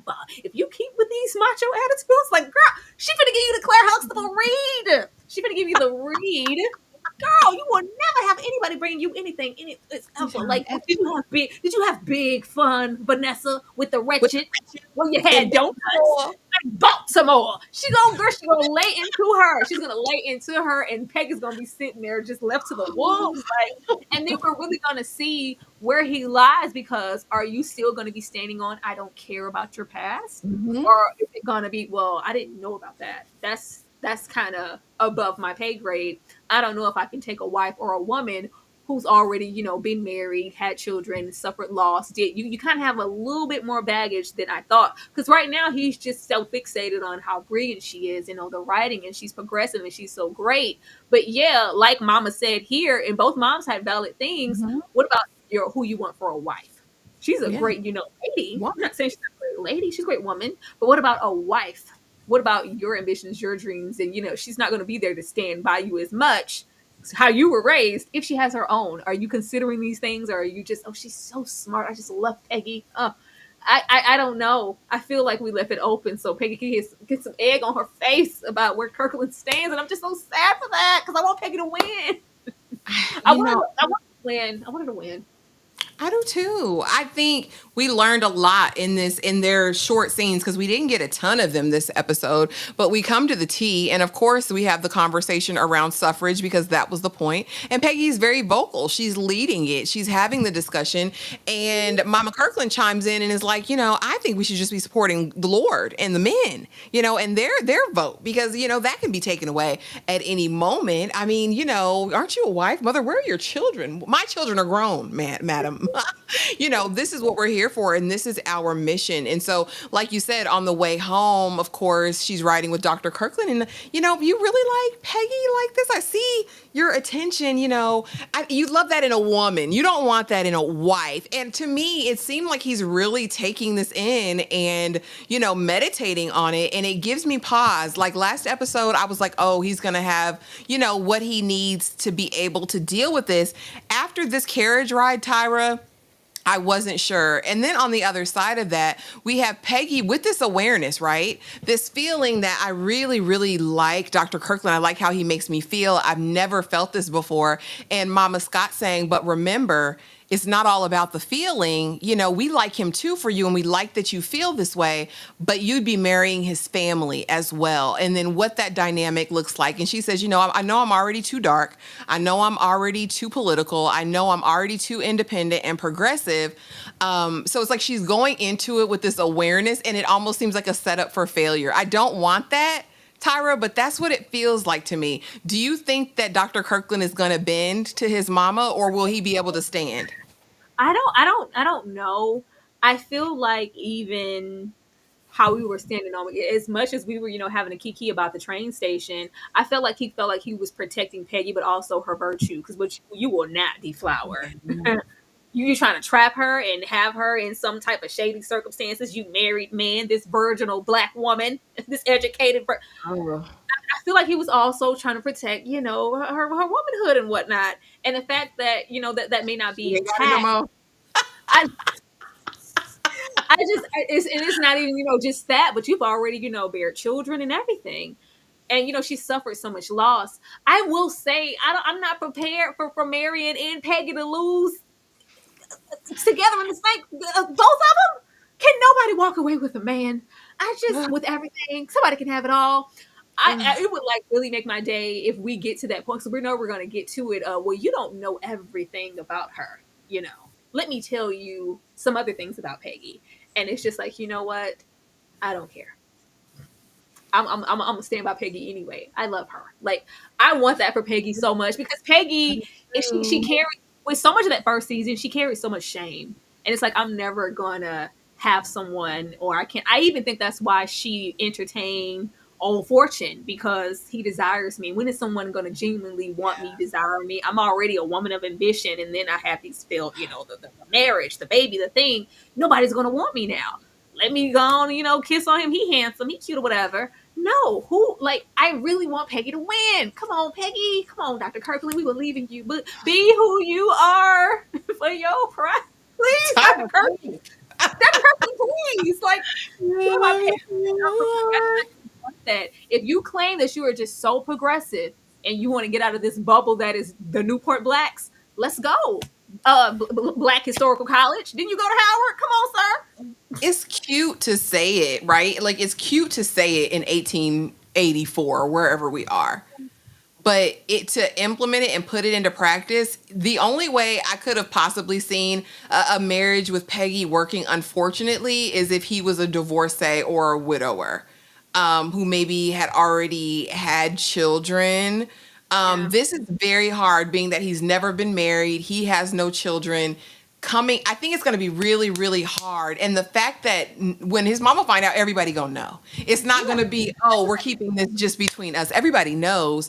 And I think dealing with that stigma, not only as, an influential black man then, but a doctor, you Mhm. wanted a certain image and persona when you go into spaces or rooms, and you don't want to be shrouded by gossip and, and just how, and we've seen the parallels throughout this entire season. Black society and white society are not that far apart in terms of gossip, in terms of exile, in terms of, oh, now you're tainted and you're not. So, I mean, I want him to be progressive and be able to take a stand, but there's just so many But factors. I will say this. What? When it happens, because I know it will, I don't want her in a room alone with Felicia. Both of the families need to be there, because as soon as y'all try to tell Peggy who she is and who she isn't for your son, and he want to maybe sit down because, yeah, I'm not prepared for that, Daddy better be there. Eddie Daddy, Scott, yes. Daddy better be there, okay? The Scotts better be there, because what you're not going to do is play in my baby's face and make her feel low on herself. They better be there. That's all Oh, I'm saying. goodness. So, Randy, we talked about it earlier. Jack did not leave her out. She just wasn't there at the house. he would She just never. wasn't there. Watch, she gonna He get hers the next episode. They not we Jack would never. Do you hear me? He was the one. Remember? Do y'all remember when Armstrong was giving her such a hard time? He was one of her defenders. He said, "I like I Miss Scott." refuse to believe that he would leave Armstrong a dollar and He leave wouldn't do Peggy that. nothing. He wouldn't do They that. not gonna make me believe it. They not gonna make me believe it. Now, this is what got me, Tyra. This is what got me, probably, well, until the end. Ada came down with the hammer. She said, "Listen, Jack, we know you got the 300 bands because Armstrong opened her wrinkly, sunken-eyed mouth and said he had made $300,000. And so Ada says, listen, he can't be working as a footman. He can't be in the basement. He can't be the staff. He can't be downstairs, upstairs. Um, and so she has a conversation with him. And this broke me because I feel like the graceful, merciful thing would have been to say, once he said, this is the only family I know, this is my house, give him an exit plan, an exit strategy. Like, okay, you can continue to work and, for 2 more weeks, for a month to get your bearing. Now, what I will say is, as much as I hated this, because I just felt the hurt in his eyes and he has to, be pushed out. I will say it is like pushing a bird out of the nest. It's time for him to go find his footing. We saw in this episode that he's already working on his next invention. He's sensible, even when they're giving him suggestions on where he should stay. He's like, I'm going to go with the one Mr. Bannister recommended. It's like he's prudent. He's open to wise counsel. I think Jack is going to be fine. I just don't want him to be alienated, and I don't want this to be our last time seeing him on the show, Tyra. What does this mean for Jack going forward, and what did you think of the conversation? Did this need to happen? It needed to. I didn't like the way it happened, but it needed to. I thought, and I guess that this is to show some progression in wherever Ada's going, because Ada is normally the more sensitive one. And I'm not saying that she didn't show some sensitivity here with, like, oh, we're so proud. And it was that, but, hey, this needs to happen. I thought it was going to be a conversation of, you eventually have to leave the nest. I know that this is safety and this is comfort, but you're a different man now. You're established and you have wealth and you're going to go on to do all of these wonderful things. We want to be a part of that, but you don't have to be here for that. We wish you well in your journey. Let's work on Yeah. getting you settled somewhere, getting your own spot. And, you still have that connection. We'll always be here. It was like, you got to go. You make more money and have the potential to make more money and now currently have more money than all of us put together. You have to go. You got to go now. In the morning? Ada? Right now? Well, damn. This was so sad. It felt like goodbye. I'm like, we've been Did. No, Jack. after everything we've been through, go fast on the Cadillac. And when we go back, like now, this is it. It felt very final. I'm hoping that we see him get really established and we look up into a space where Jack wouldn't be here. And it's like, girl, it's not, girl, look at Jack. I just hope it's like a whole key and it's like, oh my God, look at him. Don't let this be the goodbye. Please. Please don't let Don't. me do I that. need to see my baby Jack. I need to make sure he's okay. And this cackling cow. over here want to cry. And you should, ho. You should, you old ho. You old geriatric stinking puss in boots. I cannot stand Armstrong. I said, if this doesn't turn this old wretch around, nothing will. He leaves everyone an envelope, of course. And like I said, we know you missed it, Randy. That's why I wanted just to repeat it and make sure we addressed it. But Jack would never. I think Bannister is holding on to Peggy's, but he gave everyone their envelopes upstairs first and then comes downstairs to the staff. And of course, everyone's crying because it's way more than any of them individually invested. And he left a note, basically just letting them know that he loves them. They're his family. And, of course, they're giving him well wishes. Don't be a stranger. We still want to see you. We love you. We care about you. I think he's going to be fine, but I love this. Everybody was wondering a couple episodes ago, when is he paying them back? Did he get the money? We are confirmed he did get his half. All right. And he did pay everyone back. What did you think about this moment? Did you get emo? Did you get emo watching this? I was really over there with who's our cook? What's her name? I always forget her name. I don't remember that lady's name. Y'all put it in the chat. What's her It was name? so giggity, though. It was very Sherman. Like, oh, my baby. Oh, God. She was so proud. I was like, oh, that's so proud. She's like, I always believed in that boy. I always knew he was destined for great things, and I look at him and he left on his side. She pushed him from the beginning. Like, she was on his side. She wasn't gonna tell nobody. She said, I know the secret. We're not gonna tell. Don't tell nobody. I loved it so much and how proud she was. And that goddamn Armstrong, like, girl. And it's not enough. They gave us that one moment in the first season of her going to take care of her mother, who's clearly in a state. That's not enough. Armstrong is a miserable beast. She is awful. When is she gonna go on to glory? Huh? She's not going to glory, Tyra. She's not going to glory. She wants somewhere else. Evil prospers and lives a long time. She got to go. Ma'am, I don't know if this is, and I'm not interested in Armstrong showing any growth and turning over a new leaf and, if I can change, you all can change. I'm not interested in her Rocky Balboa speech, okay? No, she can keep it. This was great. Even, the goodbye would, I'll say, girl, you and Jack could have been light years in your relationship by now, girl, and he could have took you on with him, girl. Like, you should have chose up. I told you that was gonna be. Girl, Jack was gonna be somebody. She was trying to be cute. She didn't want to be all down over there with Jack. He was over there with that shrimpy looking girl across the street. Girl, we could have been halfway past Harlem going to a high rise now and living our best life. But it's fine. I love how happy they were for him, and it's very on brand for Jack to. Why would I give you back what you invested? I'm gonna pay y'all. Like, yes. Hopefully they invested and we all come up. I'm just saying. I love this for them. Congratulations. Congratulations. They said her name is Miss Bauer, Tyra. Miss Bauer was giving you my life. She's like, oh, Jesus! I thought she was gonna do a lap around the church. It was very. I just loved it. It felt very Black Mama. The Black Mama stand up at graduation. That's my baby. That's my son. It felt Black Mama. Oh, Lord have mercy. Easing on down the road. I'm so happy for him. I just want all of the good things for Jack. Now, there is speculation that maybe Marian and Jack, maybe Marian and Mr. Russell, Daddy Russell. I mean, there's speculation out here in the TikTok streets, and I see some in the chat too. Let Jack go and meet a brand new woman we ain't never seen. We don't want that. Nobody asked for that. Leave that in the streets. Easing on over here to Mr. Russell. He said, I'll burn all this down before I allow anybody to take my company from me.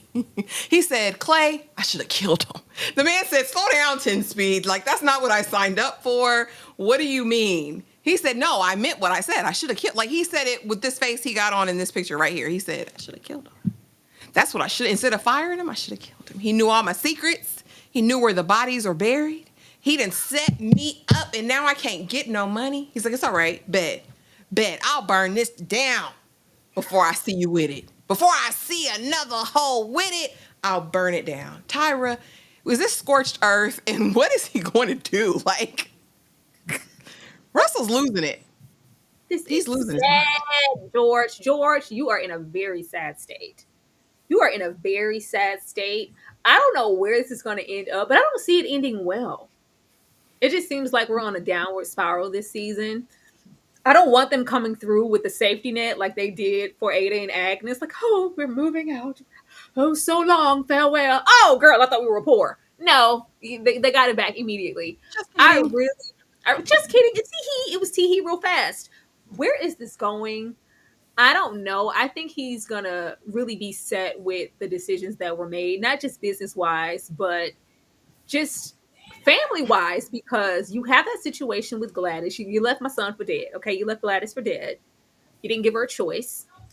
You did that situation with how you've been raising your son to Mhm. where you would think there would be an expectation of we're going to keep this in the family. My daddy needs me now. Let me share the wealth.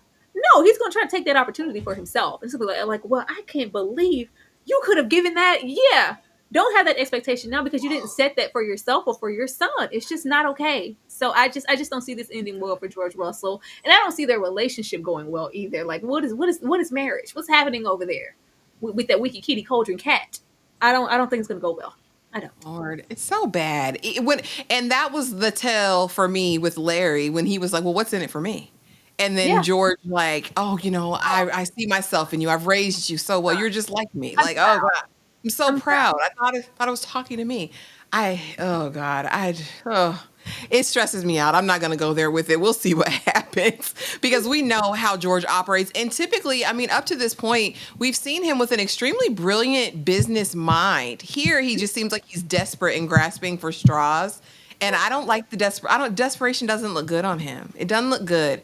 Now we're over here, child. And, we're finding out that Oscar is scheduled to have this huge meeting with this new prospective investor. He's made good on all the other investments with John Adams' money, right? Perfect situation. I can't believe we've gotten here. You're all good to go. And we have this really thoughtful and sweet conversation. Like, John, you've taught me so much. Like, you were literally my savior, my man, my man, my man. You held me down when no one else did. When my back was up against the wall. You know what I'm saying? Like, you were the love of my life. You know what I'm saying? It was like, I'm up, you up, we up. And it did, in hindsight, going back and rewatching this did feel like goodbye. Yeah. Oscar did get the opportunity to say everything that he would have ever needed to say in terms of appreciation.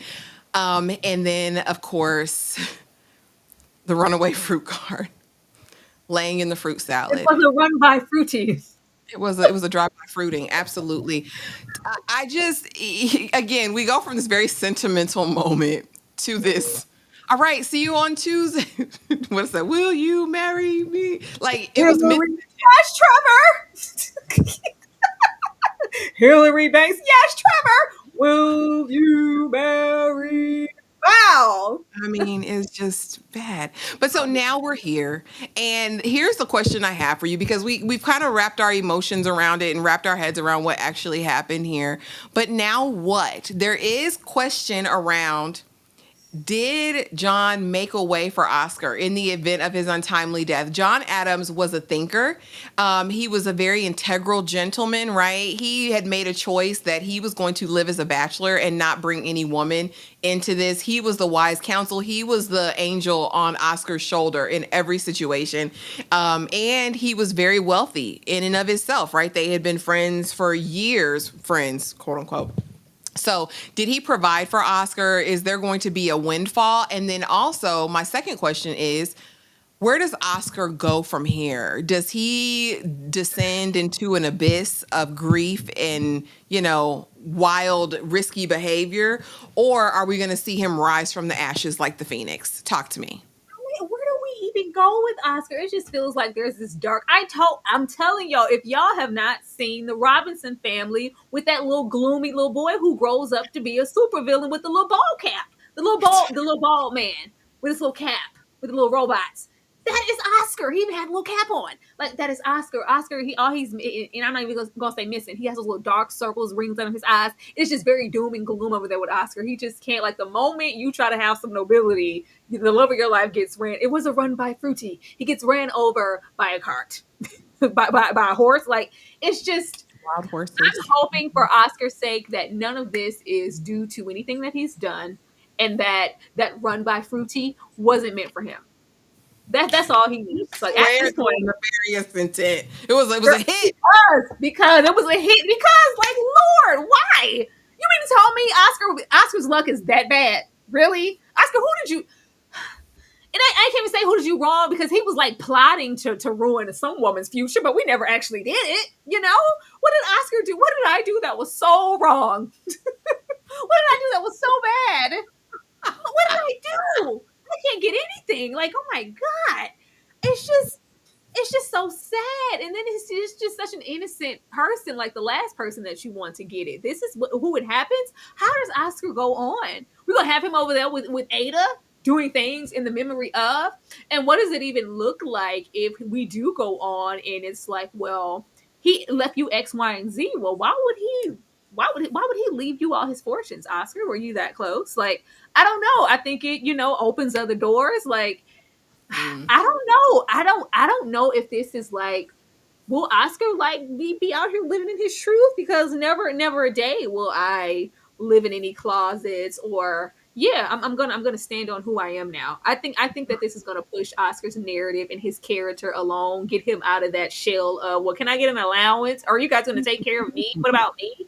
I think he's gonna grow. I hate that this man had to die for him to grow. But this is where we are. This was very, very shocking. It was. It was jump scare. It really, really was. I don't know. I'm torn because Oscar has just proven to be such a cad all of these seasons. I mean, I'm hoping for, full redemption and that he'll actually, I mean, if he gets the money, he'll have autonomy to live how he wants to live and be who he wants to be. But I fear he could also squander anything he gets. You know what I mean? It's like a 50-50. Like, what are you going to do? I think this grief is going to take him down. I do. I feel like this was the only somebody, Tyra, the only somebody who loved him. I do. And honestly, quiet as it's kept, who else going to love Oscar? Girl. What other man he gonna love him? You know what I mean? And not want him for something, but actually genuine. This man said, I love you from your hair follicles to your toenails. You know what I'm saying? Like, that's what it was giving. John Adams loved little squeamish Oscar down. Girl. And he always wanted him to be a better person than he actually was. Maybe now it'll come into fruition. I had to go on in glory for you to be a good person, Oscar, and live in your truth and your purpose. I love that you guys know. See, they just meet the Robinsons. They know bowler hat guy. Go look up the bowler hat guy and tell me that's not Oscar reincarnated. They saying Schleprock. Schleprock? I don't know who that is. Schleprock. I don't know. That's bowler hat guy. Oscar is bowler hat guy. I don't care. But y'all, any final thoughts on the episode, on episode 6, Tyra? Let the people know. And let the people know what we got going on this week. Girl, a lot. Just this episode, it's going to be slow singing and flower bringing, child. Oscar ain't going to be no good to no one. He's gonna be girl, just down and out and down. Like it's just gonna be so bad. But coming up this week, y'all, it is a lot. All the links are up for these things, so if you are interested, please go and get those notifications on for those videos tomorrow on Tuesdays, because we do Game of Thrones on Tuesdays. I have never seen it, and we are starting season 4, and I'm ready to get all into that. That's going to be great, so join us for that. We will also be getting into the Summer I Turned Pretty. Ashley and I have binged The Summer I Turned Pretty, and when I tell you I got so much to say about that little heifer, I got so much to say. I got so much to say about that heifer and the boys. I got so much to say. Don't miss that. Put the notifications on for that. It's just so much. It's too much. Y'all know, and just like that, things that you guys have been here for. But put the notifications on for that and The Bachelor in Paradise. It's just going to be a good week in entertaining, okay? These things are not watch-alongs. We are trying to kind of combat some of the watch-along things and reactionary things and get back more into our wheelhouse to where we are having strategic discussions about shows, regardless if it's reality or not. It's going to be a kiki. Please don't miss any of it. If you enjoyed this here, we are very tame for Gilded. We mind our manners. Mind your ill manners. We mind our manners for Gilded Age because it's just not that show. But baby, with the stuff that's coming, the love after lockup of it all, the paradise of it all, it requires mess, and we're here to do that. We absolutely are, you guys. So make sure, please, all 254 of you guys who are here tonight, please make sure you're subscribed, hit the like button, leave a comment after the video post. That helps us so, so much. And we will be back here Monday. 2 more Mondays, y'all. Only 2 more episodes, Tyra. What are we going to do without the Gilded Age? We meant to ask at the top of the live. Please let us know what you're watching in the chat if we're missing anything. We do like to know what you guys are invested in, because a lot of the times what we feel like you're watching, you're not. You're not. So leave below your comments as far as just the show in general or your expectations for the next episode, but also leave what you're currently watching, because it could be a thing that we eventually talk about. We do consider everything here and everyone. And stand up and let yourself be counted. You said it's 250. Who? If you were just meeting us for the first time, or if you were here on a regular basis and you don't say nothing, say hey to us. We like to talk to people. Hi. Hello. And don't forget the Discord. It's linked right above Tyra's head. If you guys want to be a part of the community where we really cut loose and watch a ton of stuff together as a family, head on over to the Discord. I promise it's a good time. It is a safe space.